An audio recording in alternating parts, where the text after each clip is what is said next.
The Battle of Plataea in 479 BC is forever etched in the annals of history as the grand struggle that saved the very foundations of Greek civilization.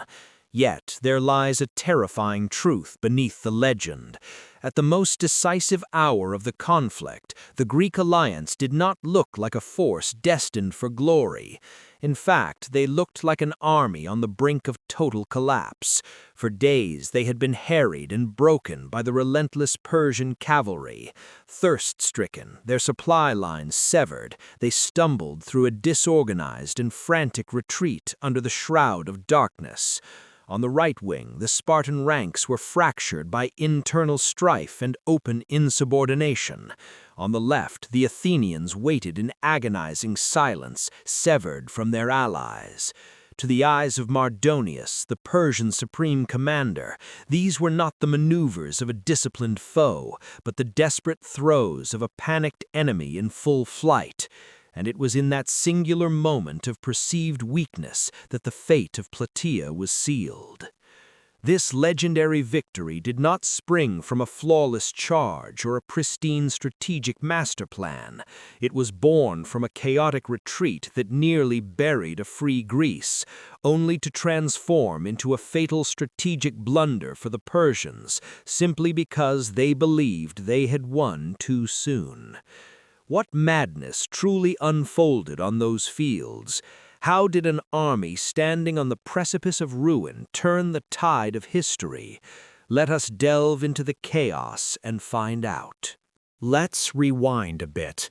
Although the Greek allied forces had crushed the Persian fleet at the Strait of Salamis, the truth was that the Persian Empire had not yet been swept from this land.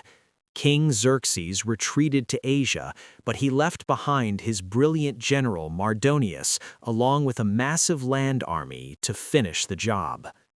Mardonius was an incredibly sharp strategist. He understood that to extinguish Greece, blood didn't necessarily have to be shed.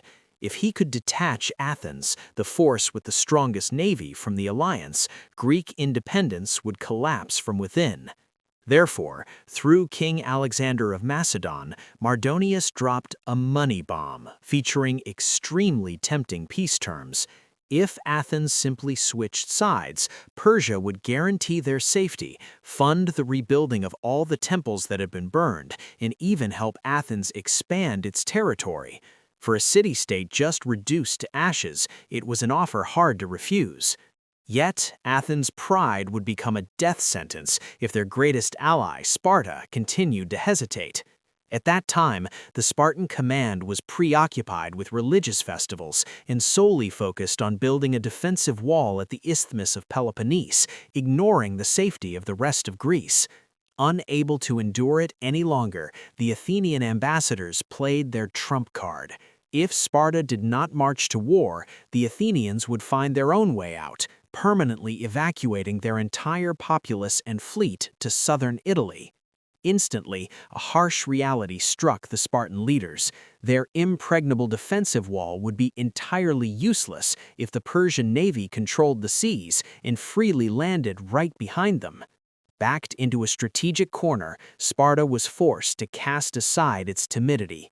5,000 elite Spartan citizens, accompanied by tens of thousands of auxiliary troops, were secretly mobilized and marched swiftly to the north. This reluctant march of Sparta officially ignited the largest land battle of its time. As the footsteps of tens of thousands of soldiers pounded the earth, both sides stepped onto the battlefield armed not just with weapons, but with purposes of survival. When two absolute ideals collide, what happens next? As the armies advanced into the plains of Boeotia, this land was preparing to bear not only the weight of tens of thousands of marching feet, but the violent collision of two irreconcilable ideals. The Battle of Plataea was not merely a territorial dispute, it was a matter of life and death, slavery or freedom. For the Persians, General Mardonius carried a colossal ambition. He didn't just want to finish King Xerxes' campaign. His ultimate goal was to force all of Greece into submission, securing this proud land as an obedient satrapy under the eternal order of the great king. If successful, Mardonius himself would be crowned as its absolute governor. To him, this was the pinnacle of glory, a calculated game of power and imperial order. But on the other side of the battlefield, the free Greeks were fueled by an entirely different fire. For them, this was no political game. It was the fight for the very survival of their civilization. By rejecting Persia's massive chests of gold, Athens declared a blood-soaked truce on behalf of the entire alliance. Absolutely no amount of gold or land could persuade them to join the Persians and enslave Greece. More than that, they marched to war driven by profound hatred and a thirst for vengeance. Their sacred shrines had been violated, and their temples reduced to ashes. The Greeks stepped onto the battlefield with a chilling vow. They wanted vengeance for the destruction of their temples, not a deal with the destroyer. They didn't come to Plataea to negotiate. They came to collect a blood debt. Two absolute ideals collided, leaving no room for retreat and no space for compromise. A brutal clash was inevitable. Yet, when they finally stepped onto the actual battlefield, these grand ideals gave way to a nerve-wracking, blood-soaked psychological chess match that dragged on for days. What happens when an army with invincible cavalry lays siege to enemies clinging to dry, rocky mountains? Let's dive into the pure battlefield madness in the next part. On the battlefield, neither commander was foolish. Spartan regent Pausanias knew perfectly well that if he brought his men down to the flat plains, the Persian cavalry would turn his phalanxes into moving target practice. Therefore, the Greeks stubbornly clung to the foothills of Mount Cithaeron to negate the enemy's advantage. The stalemate dragged on until Mardonius decided to play his trump card, his highly mobile cavalry. Persian horsemen repeatedly charged, unleashing storms of javelins and arrows into the vulnerable segments of the Greek lines. In one of these fierce clashes, the Greeks remarkably managed to bring down Mecistius, the dazzling commander of the Persian cavalry, after a sharp stab to the eye. Bolstered by this triumph, Pausanias confidently ordered the army forward to a lower position to secure a more plentiful water supply from the Gargaphia Spring. Mardonius immediately punished this overconfidence. The Persian cavalry swarmed in, completely cutting off the Greek supply lines to the rear, and worst of all, they captured and fouled the Gargaphia Spring. The Greek army was now trapped in thirst, surrounded by horrific hygiene conditions and relentless bombardments. Pushed to their absolute limits, Pausanias was forced to order a night redeployment to a safer area known as the Island, and this was when their worst nightmare unfolded.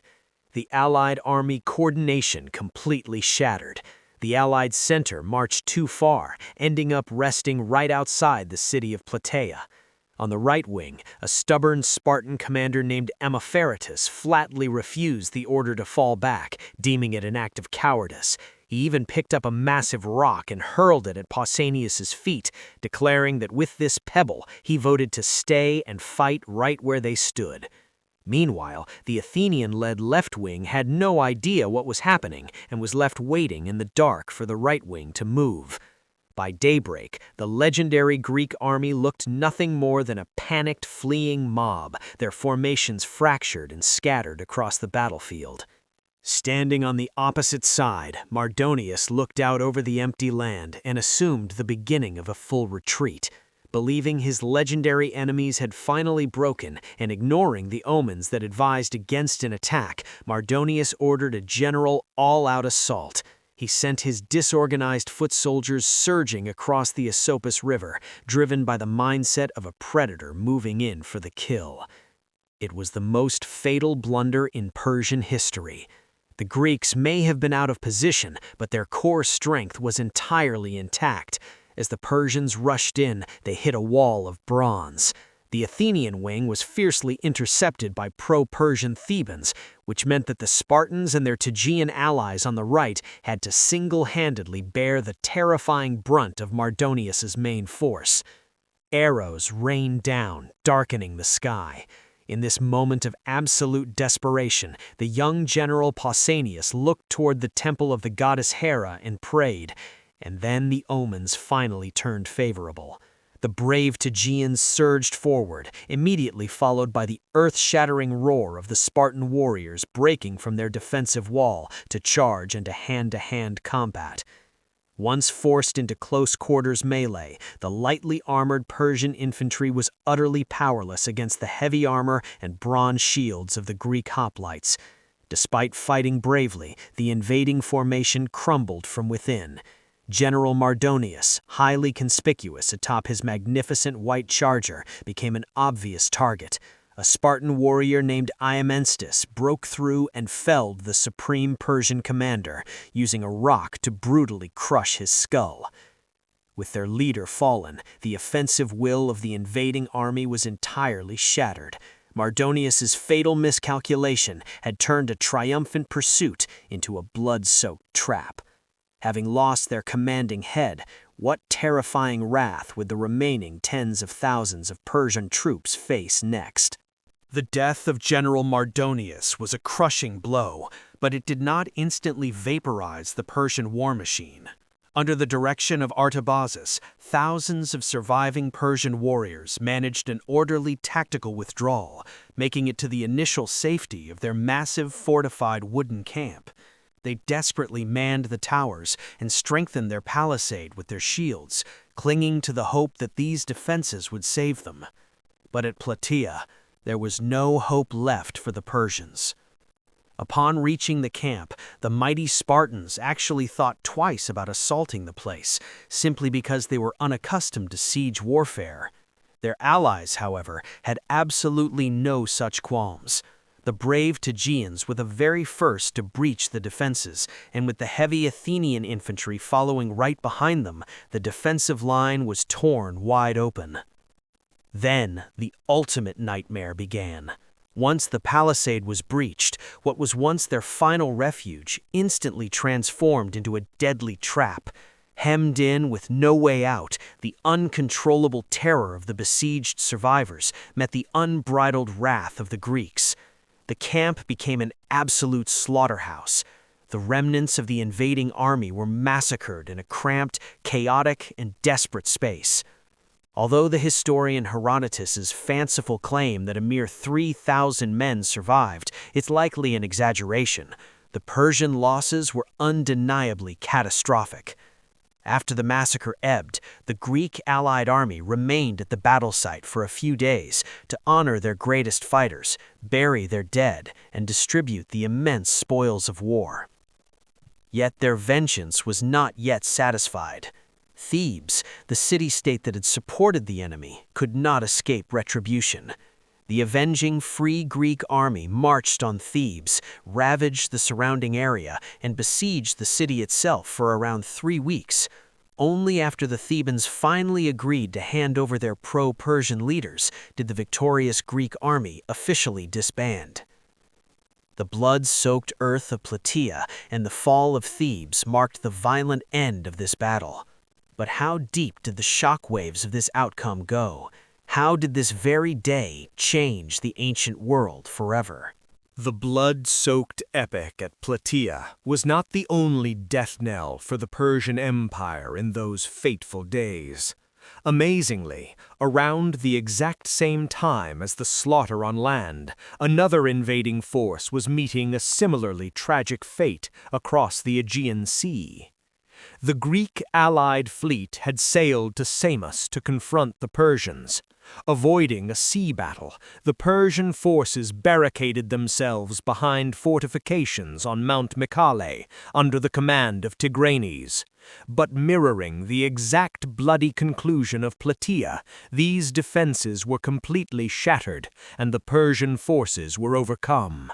Shortly after, the Allied fleet sailed to the Hellespont, only to discover that King Xerxes' massive bridge had already been destroyed. With these two crushing victories and the death of Greece's would-be governor, Mardonius, the threat to Hellas was removed once and for all. The ambition to turn a free Greece into an obedient satrapy was broken permanently. For the Persians, this was a costly tactical tragedy. They didn't lose when they were at their weakest. They fell at the exact moment they thought they were at their strongest. Believing the enemy was fleeing, Mardonius rushed out of his safe haven into a deadly trap born of his own overconfidence. For the Greeks, this was no clean textbook victory. Through blood and sheer will, they clawed back their survival, even after being pushed back, starved of water, their formations torn apart, and pushed to the very brink of chaos. Plataea truly closed the nightmare of the invasion. Yet, history always has a sense of irony. With the common enemy vanquished, the unity of the alliance shattered.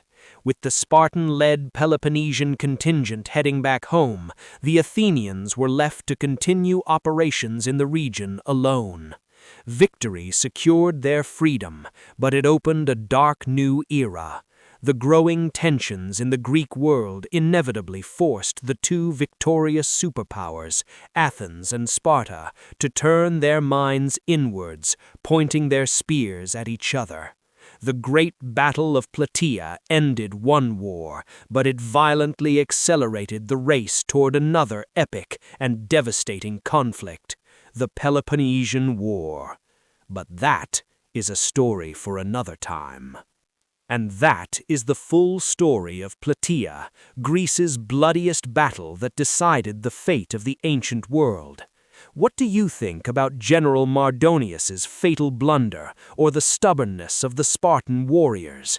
Let us know in the comments below.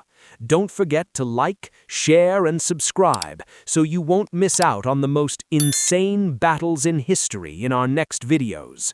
See you next time.